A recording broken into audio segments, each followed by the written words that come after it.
Good morning. মই এতিয়া আছোঁ বৰ্তমান মাজুলীত এয়া চাওক ইমান ধুনীয়া ৰাতিপুৱা সুন্দৰ ৰাতিপুৱা ধুনীয়াকৈ ৰ'দ ওলাইছে। মই এয়া চোতাৰ ওপৰত বহি মই ভাবিলোঁ যে এইটো শুকুৰবাৰে মই আপোনালোকক ব্লগ দিব নোৱাৰিলোঁ, সেইটো কাৰণে ভাবিলোঁ এতিয়া অলপ কামত ব্যস্ত আছিলোঁ এইকেইদিন, সেইকাৰণে বনাবই পৰা নাই ভিডিঅ'। মই ভাবিছোঁ আজিয়ে মই বনাওঁ। কালি মই মাজুলীলৈ আহিলোঁ, কিন্তু আহিও মই ভিডিঅ' বনাব নোৱাৰিলোঁ, ইমানেই লৰালৰিকৈ আহিবলগীয়া হৈছে। ভাবিছোঁ এতিয়াই, সেইটো কাৰণে আজি ইয়াত 2 নম্বৰ দিন মোৰ মাজুলীত, সেইকাৰণে মই ভাবিছোঁ আজিৰ দিনটোৰ পৰাই মই ষ্টাৰ্ট কৰোঁ ভিডিঅ' বনাবলৈ। তেতিয়াহ'লে মই শ্যামলী মাই মোৰ ইউটিউব চেনেললৈ আপোনালোক সকলোকে পুনৰবাৰ স্বাগতম জনাইছোঁ। মই আপোনালোকক কৈছিলোঁ যে কালি মই ভিডিঅ' দিব নোৱাৰিলোঁ। কালি মোৰ ঘৰত ভাগিন এগৰাকীৰ বিয়া আছিলে, সেই বিয়াত লাগি থকাৰ কাৰণে ভিডিঅ' দিয়া নহ'লে। আহি পাই বিয়াতে থাকিলোঁ দিনটো। আজিৰ দিনটোতনো মই কি কৰোঁ, ক'ত যাওঁ, কাৰণ বিয়াটো কালি গ'লে, আজি ভাবিছোঁ ৰাস চাম। সেইকাৰণে ভাবিছোঁ মোৰ লগতে আপোনালোকেও উপভোগ কৰক। মই ক'তনো চাওঁ, আগতেও চাইছোঁ মাজুলীত ৰাস চাই বহুত ভাল লাগে, আপোনালোকো আহিব চাবলৈ। আৰু মই আজি যিমানটো পাৰোঁ আপোনালোকক দেখুৱাম। মই আজি ৰাস অকল এটা হলতে নাচাওঁ, কাইলৈ বা পৰহিলৈ মানে চাম চাগে। পৰহিলৈতো শেষেই হৈ যাব, মই পৰহিলৈ কি চাম, কাইলৈ যদি পাৰোঁ তেতিয়াহ'লে কাইলৈ চাম বাৰু। এতিয়া মানে কি মই ৰাসটো চাম, নিগাজিকৈ এদিন চাম, কিন্তু আপোনালোকক দেখাবৰ কাৰণে মই আজি 2-3 ঠাইত ফুৰি পেলাই ৰাসতনো ইয়াত কেনেকুৱা হয় সেইখিনি মই আপোনালোকক দেখাবলৈ চেষ্টা কৰিম। তেতিয়াহ'লে আজি মোৰ ভিডিঅ'ৰ জৰিয়তে আপোনালোকে চাই থাকিব। এয়া ডাঙৰবাৰ ঘৰলৈ মাজুবা আহিছিলে ৰাস চাবলৈ, আৰু আমিও এয়া গোট খালোঁ গোটেইখিনি।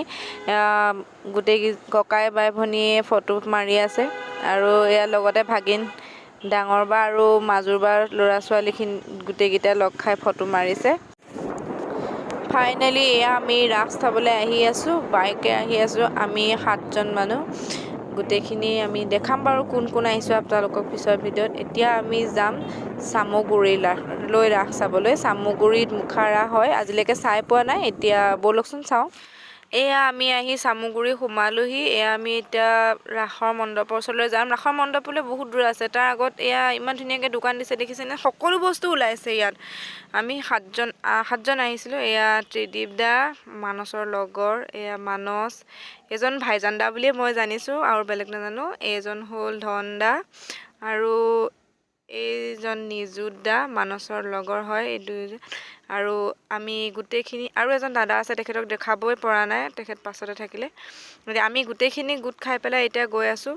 আৰু মোৰ দেখি এনেকুৱা ভাৱ এটা হৈছে যেন মই ৰাসলৈ নহয়, আমাৰ তাত পূজালৈ গৈছোঁ, কিয়নো এইটো পৰিৱেশ আমাৰ তাত পূজাত দেখিবলৈ পোৱা যায়।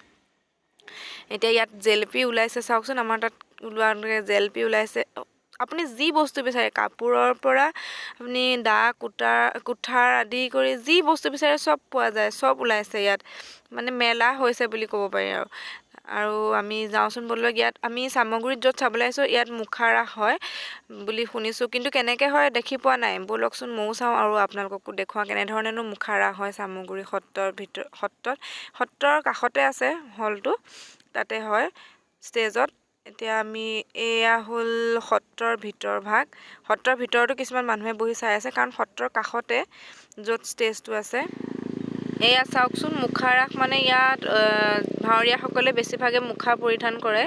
আপোনালোকক মই ইয়াৰে এটা দৃশ্য দেখুৱাবলৈ চেষ্টা কৰিম, তাৰ পাছত আমি আকৌ বেলেগ ফালে যাম। তেতিয়াহ'লে ব'লক চাওঁ।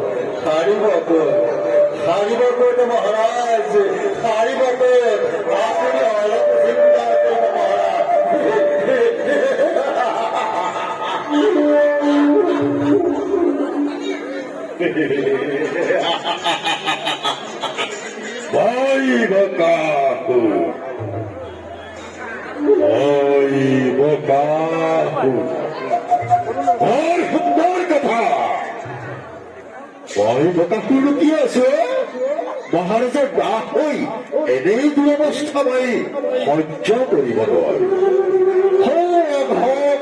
কোৱা কথা মোৰো কথা। এটা ডাঙৰ বগলী হৈ, এটা প্ৰকাশ বগলী হৈ একেবাৰে সৰু সৰু ল'ৰাবোৰ, ঋষি মুনিবোৰ সকলো গিৰি শেষ কৰিলো। তাৰ মাজতে মহাৰাজৰ শক্তি নিপাত নহ'ব, তাৰ কোনো মানে নাই। গতিকে মহাৰাজ নিশ্চিন্ত হওক, আপুনি নিশ্চিন্ত থাকক। আমি সকলো আপোনাৰ শত্ৰুক শেষ কৰি দিম আপুনি নিশ্চিন্তে শয়ন ভোজন কৰক মহাৰাজ শয়ন ভোজন কৰক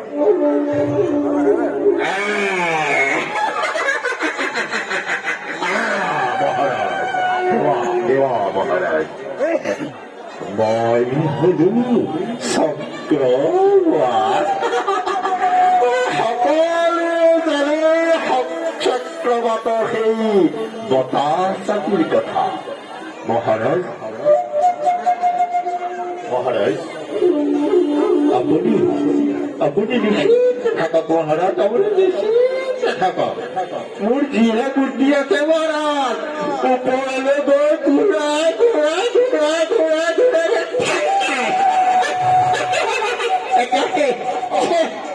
হলে মহাৰাজ হলে আপুনি চিন্তাই নকৰিব মহাৰাজ একেবাৰে শেষ হৈ গ'ল মই একেবাৰে কান্ধত উঠাই দি আকৌ ঘূৰাই ঘূৰাই ঘূৰাই ঘূৰাই ঘূৰাই ঘূৰাই মহাৰাজ কেনেকুৱা দেখিছে কেনেকুৱা দেখিছে মহাৰাজ নিশ্চিন্ত মনে থাকক নিশ্চিন্ত মনে থাকক নিশ্চিন্ত মনে থাকক কি কোৱা দাদা কি কোৱা দাদা কি কোৱা মাৰিব কি কথা হ'বই নোৱাৰে কি কথা হ'বই নোৱাৰে কি কথা হ'বই নোৱাৰে শুনি মোৰ গা কঁপিব লাগিছে শুনি মোৰ গা কঁপিব লাগিছে মাৰিব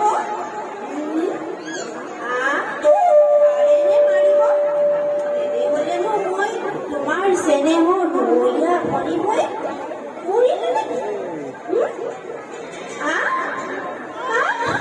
মৰিলে নেকি মৰিলে নেকি বাৰু দেখোচোন মাক বহা যি বুদ্ধি আছে কোনে জানে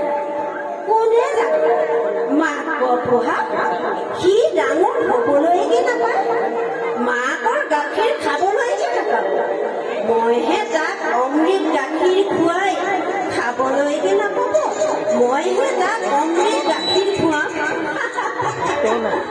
শেষ কৰি দিম নহয় শেষ কৰি দিম বুঢ়ীমান আছো বুলি নাজানো ঐ ভাই দাদাৰ মুখ তুমি চোৱাচোন কেনেকৈ ক'লা পৰি গৈছে কেনেকৈ ক'লা পৰি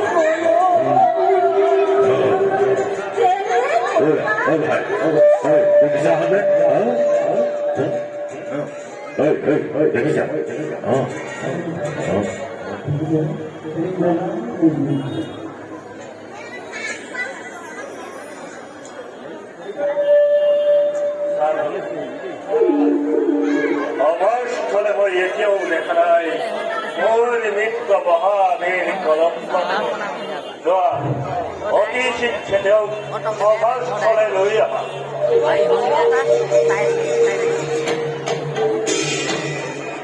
আহিলে না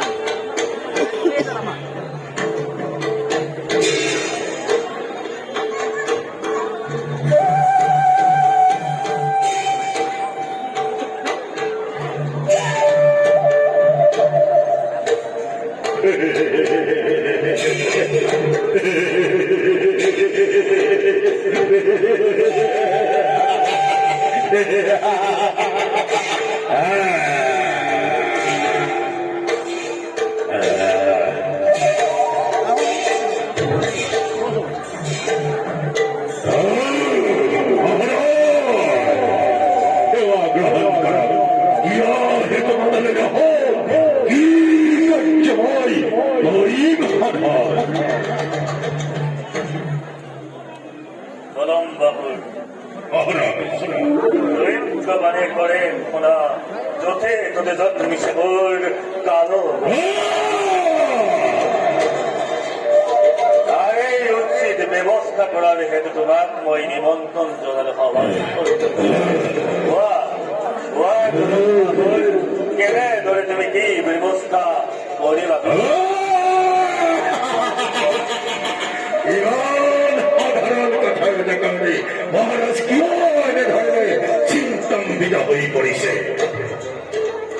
গোটে জীৱিত এই পলম্ব গতে জানে পলম্বৰ বীৰত্বৰ কথা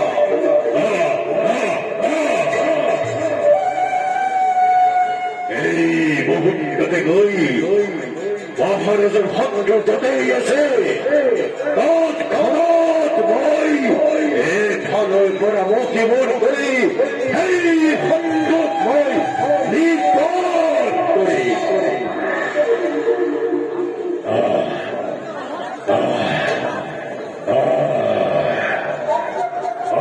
ভাই ভাই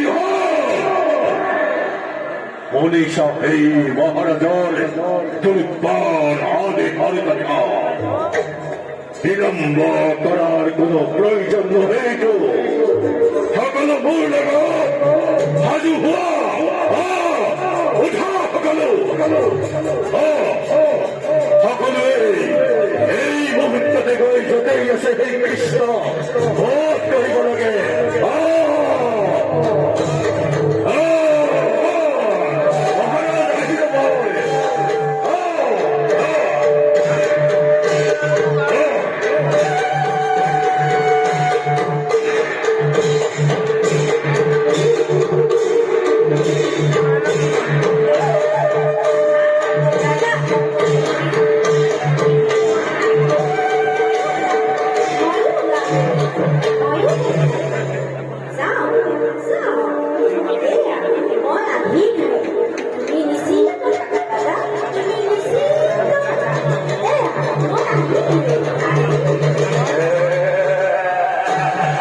চামগুৰি সত্ৰৰ ৰাসৰ অলপমান দৃশ্যাংশ আপোনালোকক দেখাবলৈ চেষ্টা কৰিলোঁ। এতিয়া আমি বেলেগ জেগালৈ যাওঁ, কিন্তু ভিডিঅ'টো বহুত দীঘল হোৱাৰ বাবে বেলেগ জেগালৈ যোৱা ৰাস মই নেক্সট ভিডিঅ'ত দেখুৱাম। তেতিয়াহ'লে আজিৰ ভিডিঅ'টো ইমানতে সামৰোঁ।